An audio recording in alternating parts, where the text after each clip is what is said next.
Hello, everyone. I'm Jim Garrison. I want to welcome you to this session of Humanity Rising, where we're going to contemplate the foundations of Tibetan mysticism. I selected this as a topic for today to deepen the conversation that we had last week with Eve Jackson on the secret of the golden flower. We've been contemplating over the last several months the distinction between the Eastern spirituality and Western European Judeo-Christian Abrahamic spirituality. And as we seek to understand the world as we witness it today, looking at the relationship, the distinctions between East and West, in my view, is urgently necessary to understand the gravity of our current situation. And in particular,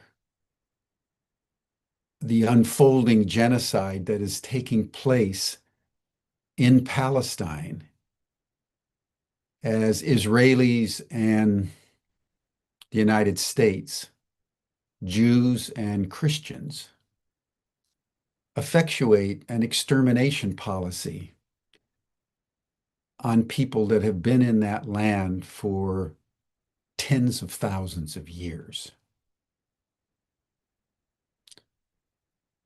We need to appreciate a fundamental truth about world religions and world spirituality. That while on the one hand, it's certainly true that they're grappling with the same paradoxes and contradictions and imperatives for spiritual growth. In the same way that Chinese cuisine and Indian cuisine and Thai cuisine and Spanish cuisine and German cuisine, American cuisine, all the chefs around the world are using essentially the same products, but they come out in very different ways. They're very distinct from one another. Our humanity is the common ground. No matter where you are in the world, no matter when you were in the world over the last 200,000 years, we're all humans. But how humans have developed their identities, their relationship with each other, the relationship with strangers, the relationship with cosmos, the relationship between finite and infinite, is like the snowflakes.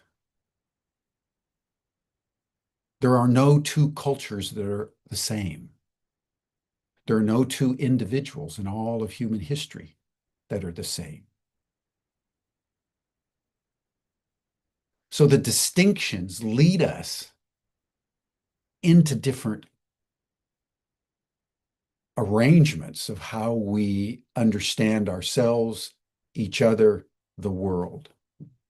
You can have, on the one hand, migrating tribes in North America sharing the land and existing in small groups by choice, emphasizing freedom of movement and freedom to disobey. Or you could have Nazi Germany, where the German people, for reasons that still are obscure, chose to elevate the Third Reich. You can have what's going on in China, what's going on here in the United States. So even though our humanity is universal, the way we've refracted ourselves could not be more different. And it is honoring the distinctions that actually is the pathway to the universality. I want to begin with something that I've mentioned multiple times before, but is worth underscoring because of its fundamental insight into the nature of modern reality.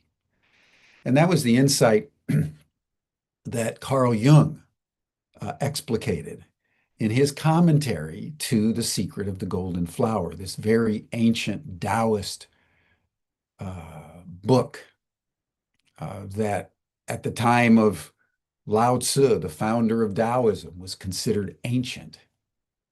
It had been evolving over thousands of years in ancient China and was finally distilled, according to legend, by Lao Tzu's teacher. And in Jung's commentary on this great book from ancient China, which I've actually lectured on in our Great Books program at Ubiquity University, if anyone's interested in a deeper dive. And that's the reason why with Eve Jackson last week, we wanted to ponder the secret of the golden flower because it is such a rich treasure of human exploration, of the mystery of who we are. Jung makes the point that what frames the Eastern metaphysical tradition is the Tao, the yin and the yang, and the wholeness that contains everything. And it is that metaphysical understanding that all is one and that everything is interconnected that has enabled the Eastern spirituality in all its various forms of Taoism and Buddhism and Hinduism and the Tibetan Buddhist schools and the Bon schools and the different aspects of the Jain tradition to flourish within a general framework of ahimsa, nonviolence. Because if it's all one, and I am you and you are me and we are all together, compassion and nonviolence is a natural disposition of metaphysical being, which is not to say that evil doesn't exist or that there haven't been massacres and extraordinary acts of violence in the Eastern history. One just has to bear witness to the imperial transitions in China, for example. It's more a statement of framing. And this is important, says Jung, because he was puzzled at the relentless violence of the West. Just in the last 100 years, the West has exacted more violence than probably in the entire history of the East. Hundreds of millions have been slaughtered. Nuclear bombs have been ignited. The Holocaust, and now the genocide in Gaza. And the world stands aghast at what we do to ourselves in the West and what we do to the rest of the planet. And Jung said that the basic reason is that we have no sense of wholeness, that the Judeo-Christian Islamic tradition, the Abrahamic tradition, has the polarities, but not the wholeness. And because of that, says Jung, the Western civilizational tradition has been completely consumed in conflict between one polarity, one group, and the other.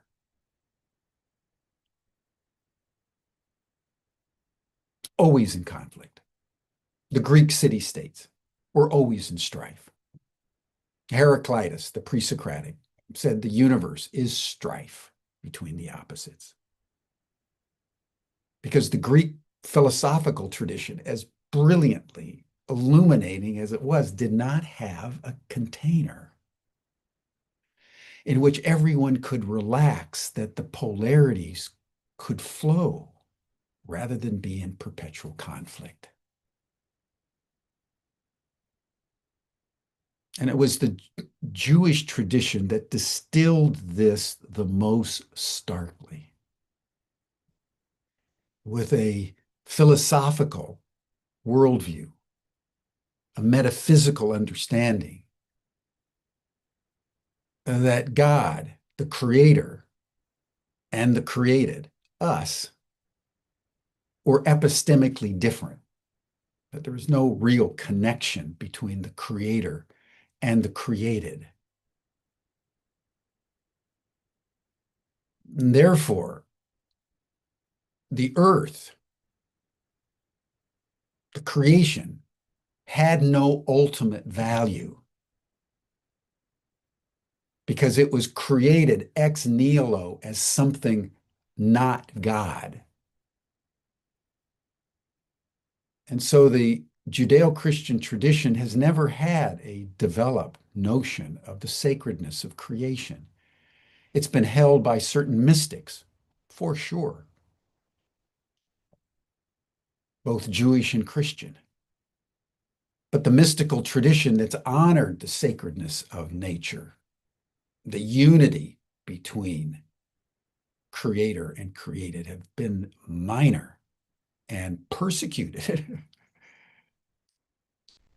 by the prevailing orthodoxy that kept that separate. And the reason why that was important to keep separate, because the Jews first and then the Christians, followed by the Muslims, said this God up here chose us to be the chosen people.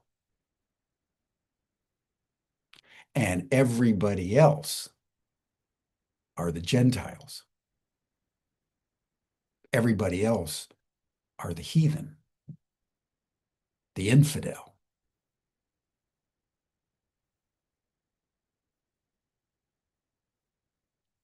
So the metaphysics between creator and created was applied to the distinction between me and you, between Jew and Gentile, between those who were Christian and those who were not. And it is within this context that the radical nature of Jesus's message needs to be understood.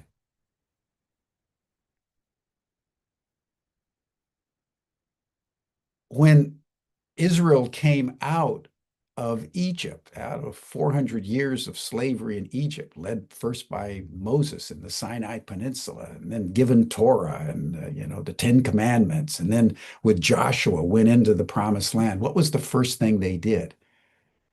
They committed genocide.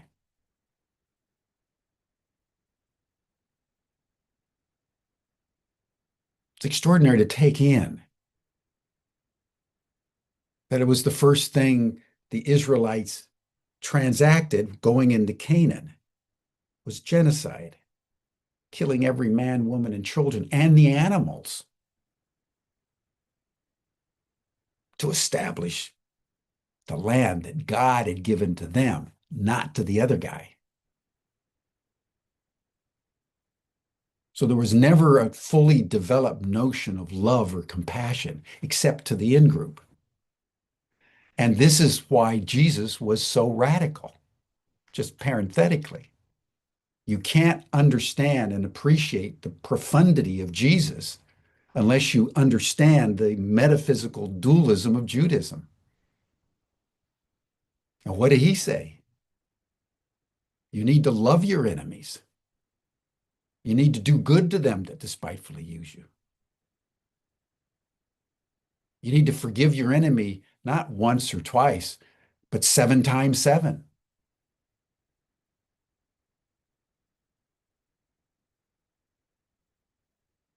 It's an extraordinary teaching, but it was not new.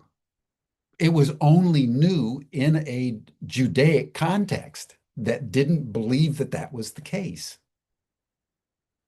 The Buddha had been talking about compassion, Lao Tzu in the Tao Te Ching, Mahavira, the great contemporary, the founder of Jainism in India.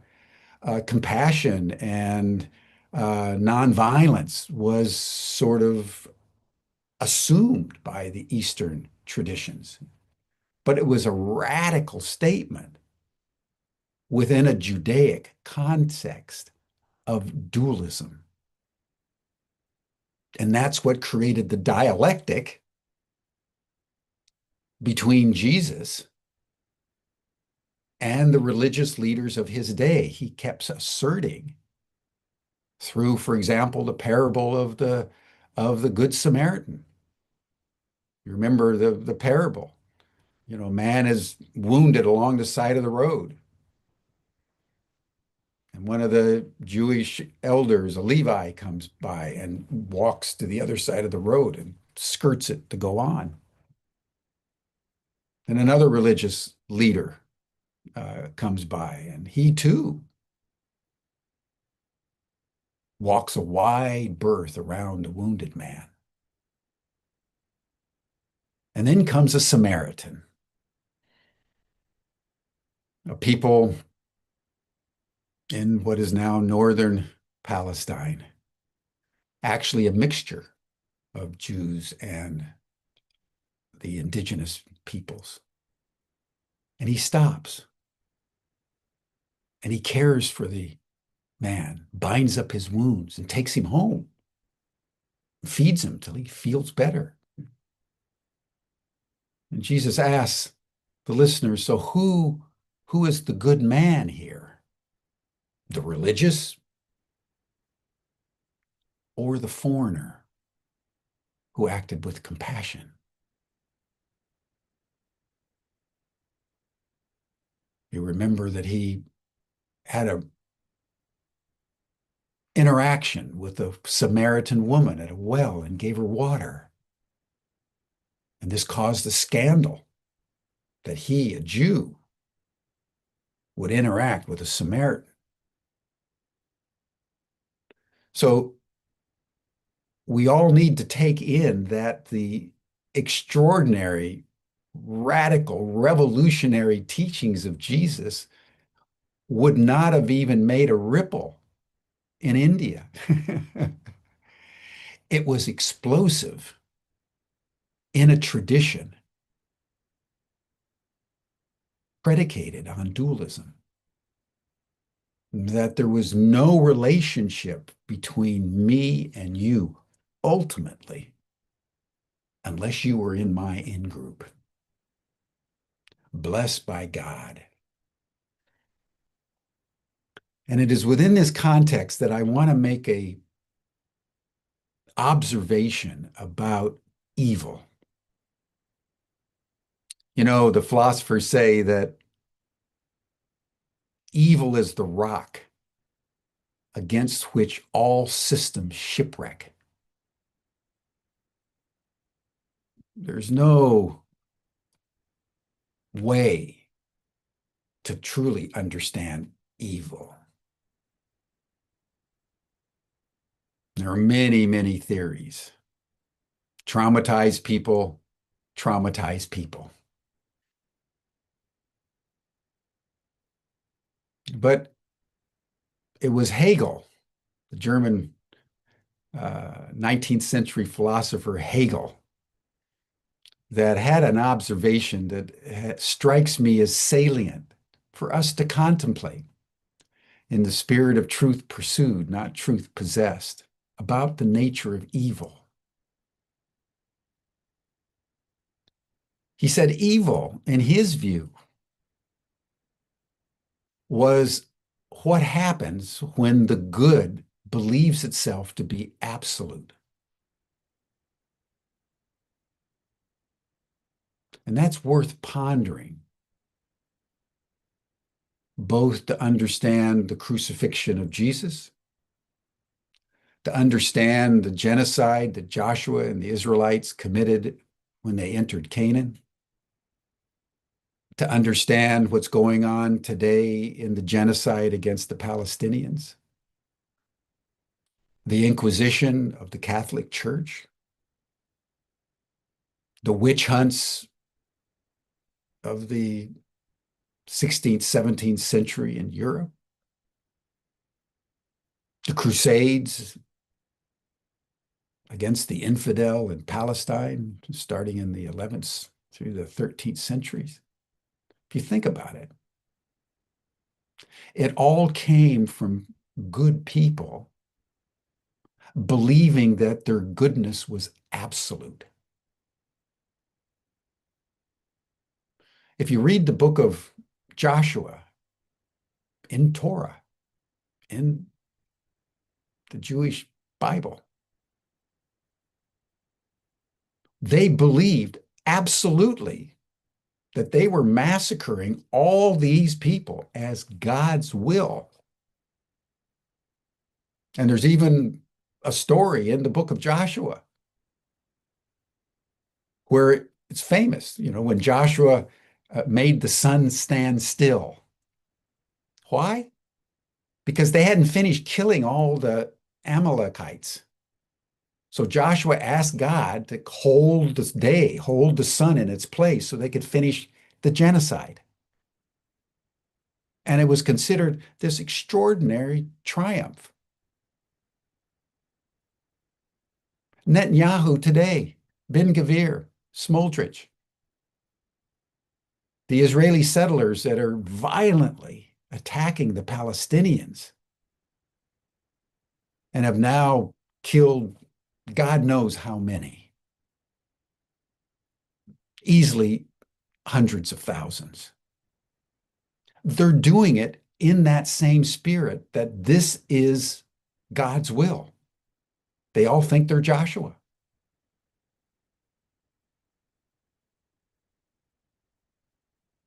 So Hegel's notion of goodness made absolute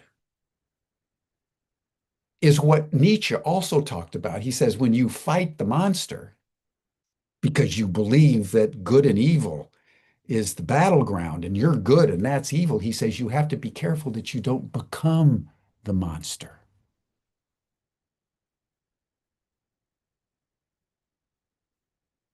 And it's worth pondering that maybe evil is to make a distinction between evil and the good, rather than understanding that everything is both and.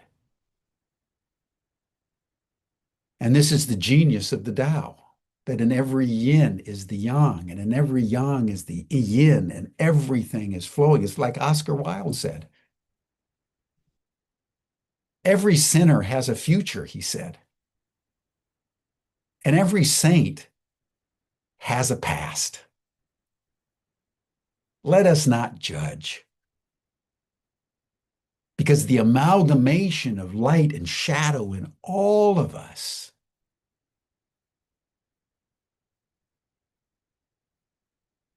is not only more complex than we can understand, it is the primordial soup out of which we arise and will endure long after we're gone.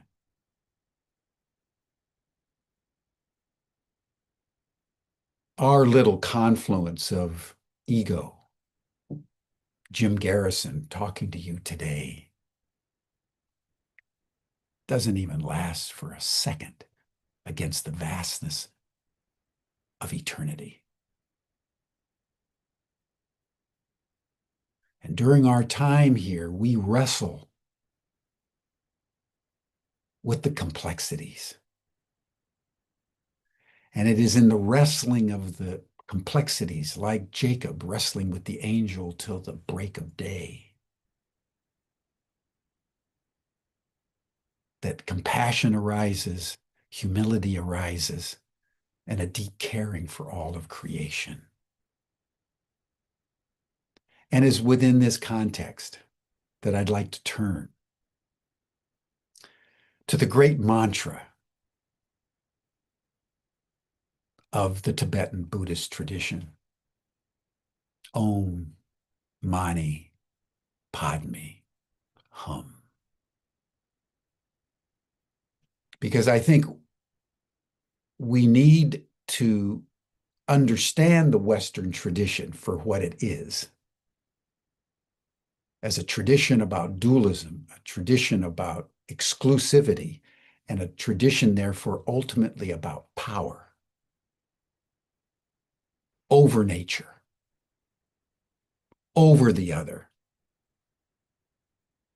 When we look at the Eastern metaphysical tradition, particularly the Tibetan Buddhist mystical tradition, as refracted through the great mantra of the Dalai Lama, the great mantra of Avalokitishvara, the god of compassion, through Kuan Yin, the goddess of compassion.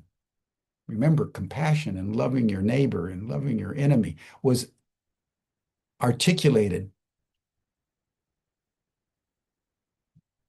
in the distant past. It was already an ancient understanding by the time that Jesus showed up.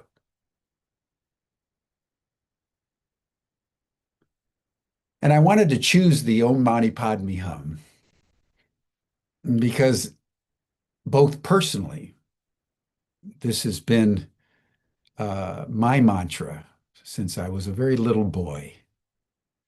I was in a missionary school. I was caught up, and my father went to China and then went to Taiwan, and he believed absolutely that if you didn't believe in Jesus, you were going to go to hell and you were going to burn forever.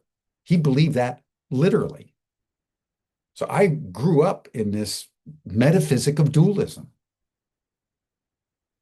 And I was very fortunate to have a numinous experience in a Buddhist temple when I was 5 years old and realized that, wait a minute here, these guys are not going to hell.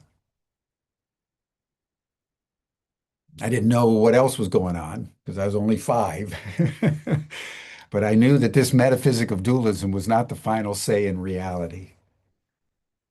And then one day, we were like, I think it was only in the second grade, and there was this missionary guy named by the name of Dan Carr.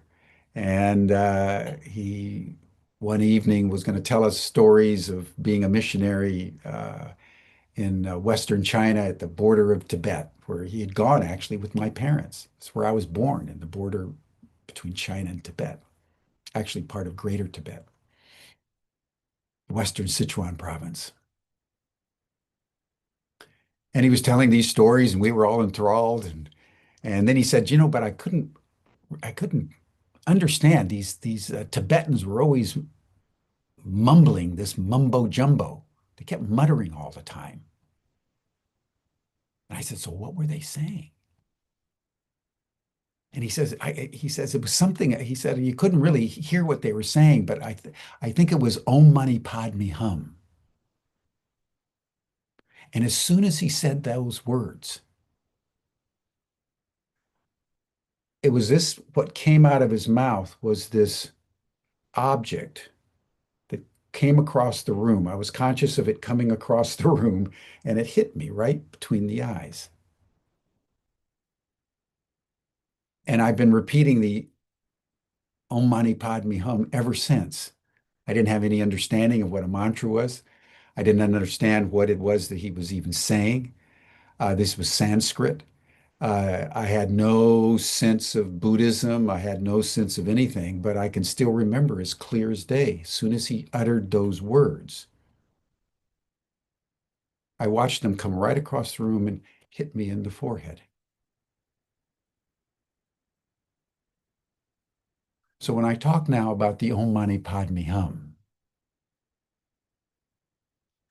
I'm talking in some ways about the most precious thing in my life.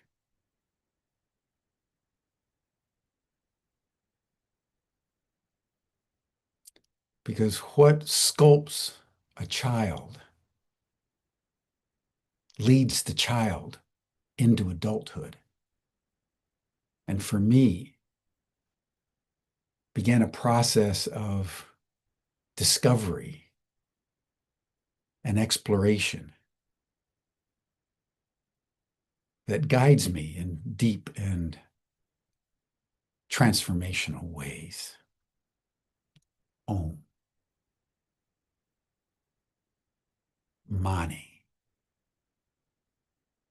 Padme Hum.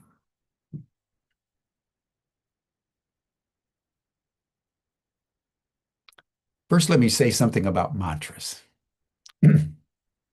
Mantra, etymologically, the man, the many, means to think. And the tra means to instruct. So a mantra instructs thinking. A mantra guides the soul. A mantra is a sound. And certain sounds have certain frequencies that are catalytic to changing consciousness. In the beginning was the Word, and the Word was with God, and the Word was God. And nothing was created except through the Word. So the sound of creation, the sound of the mantra, creates certain frequencies in our psychosomatic structures, which I'll get into in a few minutes. It was Pythagoras, a contemporary of the Buddha, who could sit so quietly that he could literally hear the sound that Venus and Mars or Jupiter were making as they moved through space. It was Pythagoras that coined the term cosmos, ornament, in describing the universe. Because he says, if you sit quietly enough, you'll hear that the universe is a great song. That's why he coined the term cosmos. The universe is a thing of beauty. And the sound of the universe manifesting everything that is, including all of us and the world and the stars and everything, is Om. Om is the universal sound. Om is the beginning of all the mantras of the Eastern metaphysical tradition. Om is the sound of the oneness of all being as it does the dance between the one and the many. Everything, like the Tao. The yin and the yang have their sounds as they refract through the manifest world. But the sound of the Tao, the one, is Om.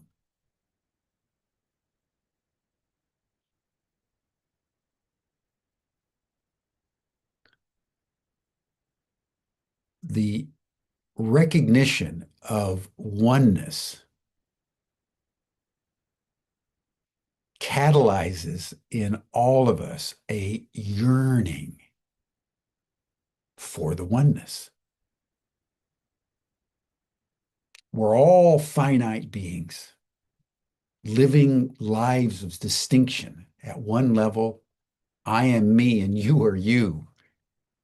And we don't know each other very well, even if we've been married for 50 years. Our children are intimate with us, but we really don't know them. We don't even know ourselves. That's the great mystery of life. We know we need to know ourselves, but it's the longest journey in the world to know ourselves. So the Om is not only the unifying sound, Om is the sound that activates what the Greeks called pothos, yearning, the yearning of the finite for the infinite, the yearning of the many for the one. So the Om is not only the sound of universality, Om is the sound of liberation.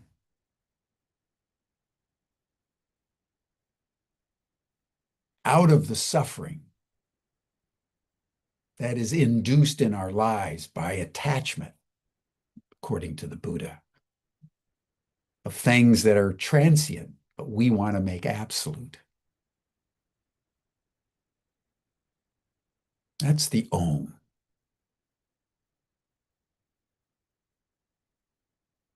And that's where the MANI comes in.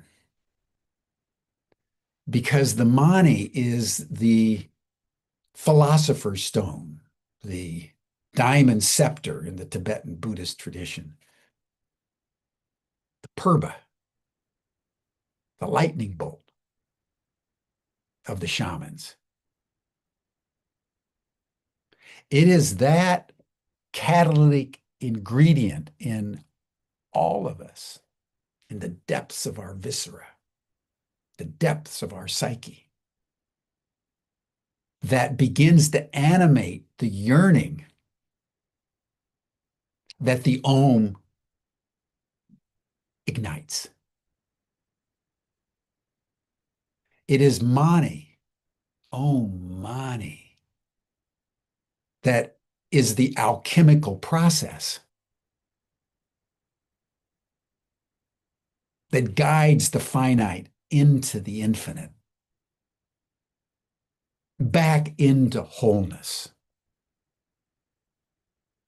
So Mani is that, I would almost say, intelligence in each and every one of us.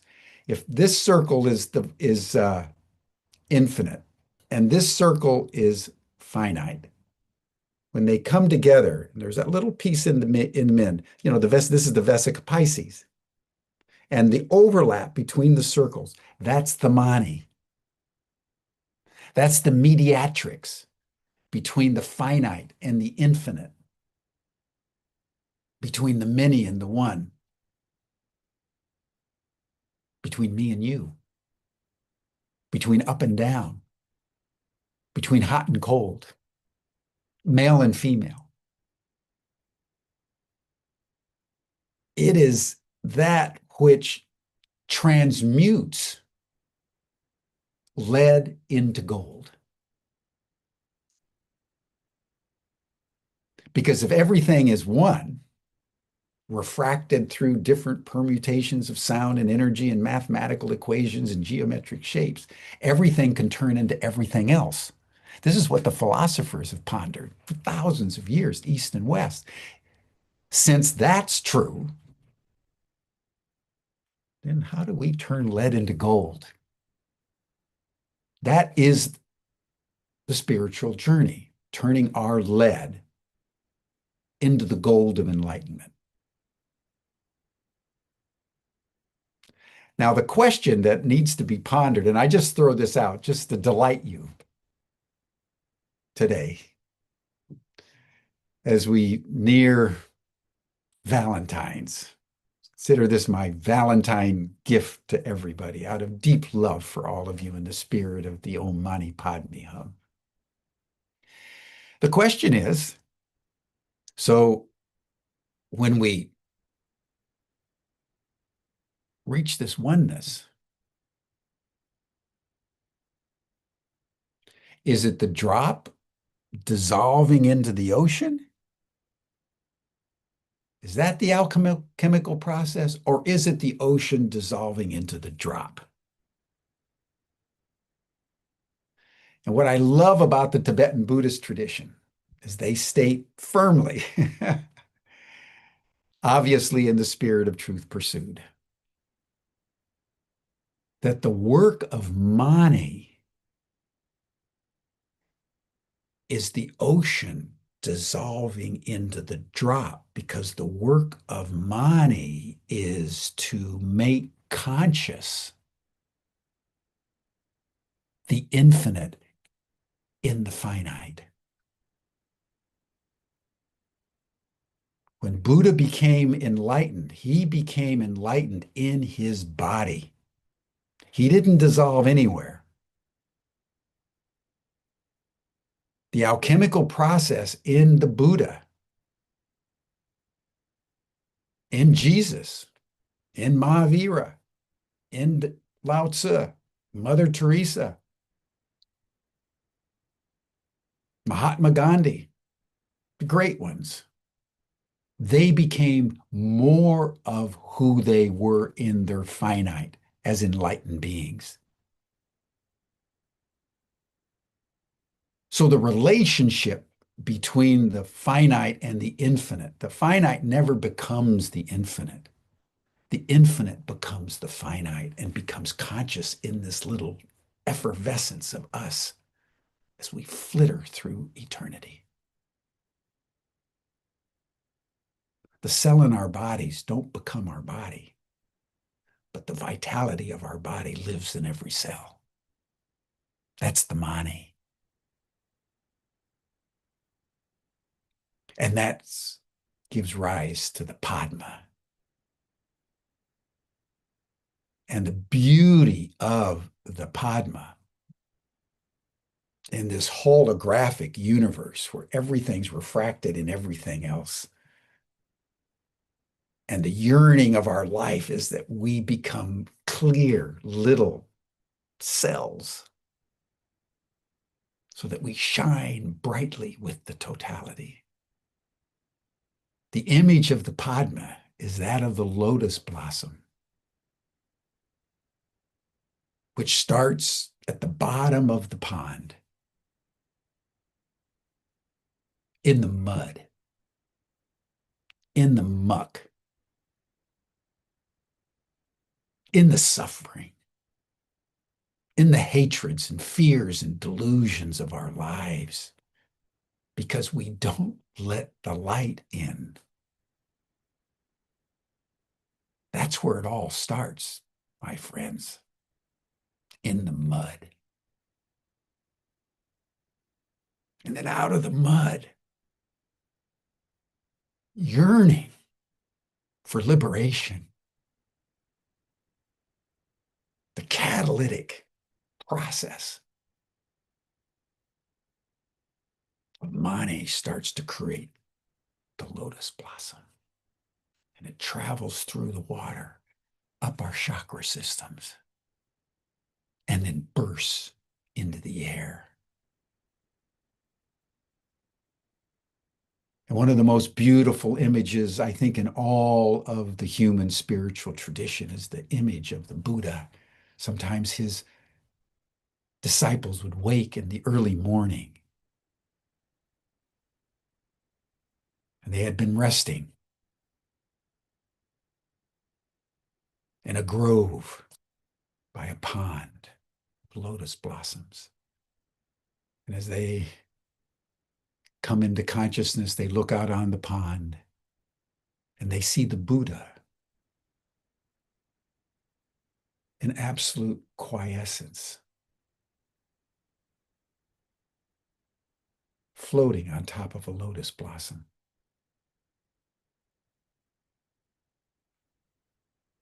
In meditation. It's Jesus walking on water.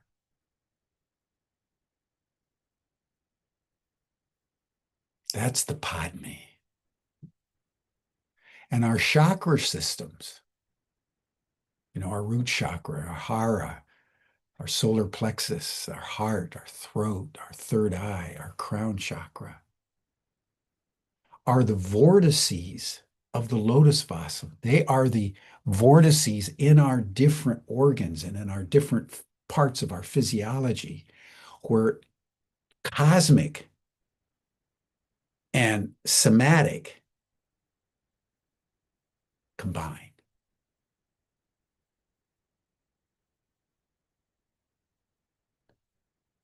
So as the lotus blossom comes out of the mud and through the water to blossom into the heavens, it is held straight like the spine.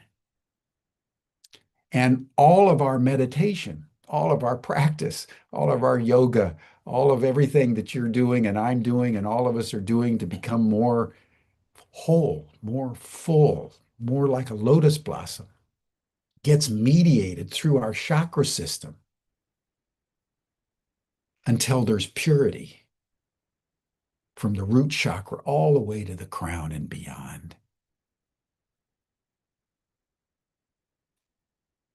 And that's what leads to the hum.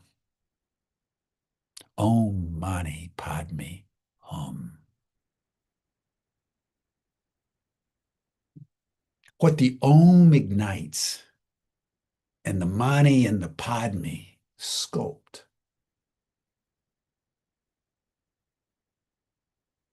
only is real. This is when it's embodied. Unembodied love is not love. Unembodied truth is not truth. Unembodied justice and mercy and compassion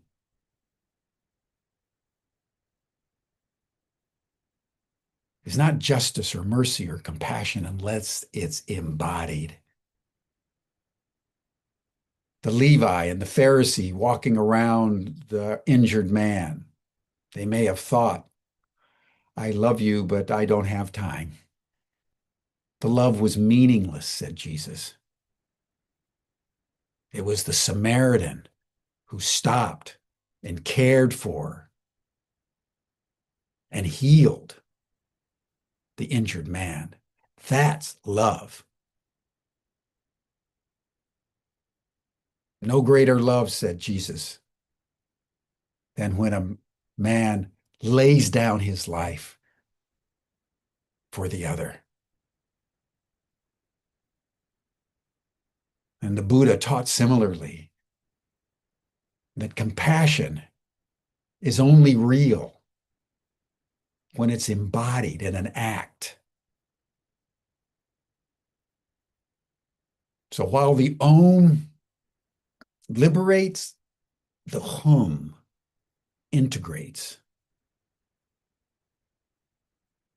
While the Mani activates the yearning for the infinite, the Hum makes sure that the infinite is embodied in the finite, so that the lotus is not a conjecture of the mind. It's not happening in your imagination. It's happening in an incarnation of who you are in the world. And this, of course, is the Bodhisattva, those enlightened beings who, out of the depth of their love and their understanding of the oneness, take a vow that they will not enter the ultimate state of nirvana until every suffering sentient being is liberated. That's embodied love. That's the home. That is our mission. And that is the beauty of what it means to be human. We may be effervescent little specks against the backdrop of eternity, but it is in fact our mortality that makes us noble. It is the reality that we will die that challenges us in every instance to embody the ultimate verities and the compassion of the universe, the cosmos, in which we find ourselves.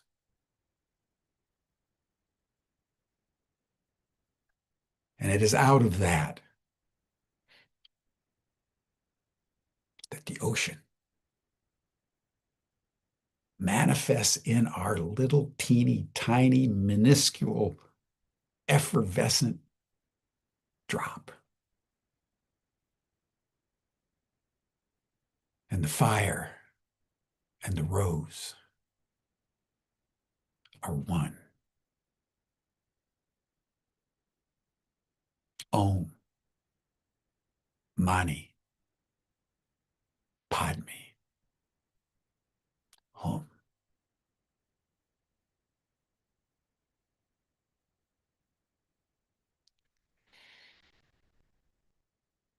Well, thank you, everyone, for uh, participating in Humanity Rising. I'll join the after chat for a bit. It's always good in the hustle and bustle and the tumult of our world to pause on our journey and just contemplate the grandeur of what it means to be human in our time. We're in a once in a species moment. We're in the most extraordinary moment in the history of humanity to be alive. What greater time to embody Om Mani Padme Hum. You'll see the link to the after chat in the chat box. You receive the link in your Zoom reminder for today. Have a blessed Valentine's in the spirit of oneness, in the spirit of loving all sentient being, in the spirit of the great heart chakra, the compassion that binds all of us into singing the same song as the entire cosmos sounds Om.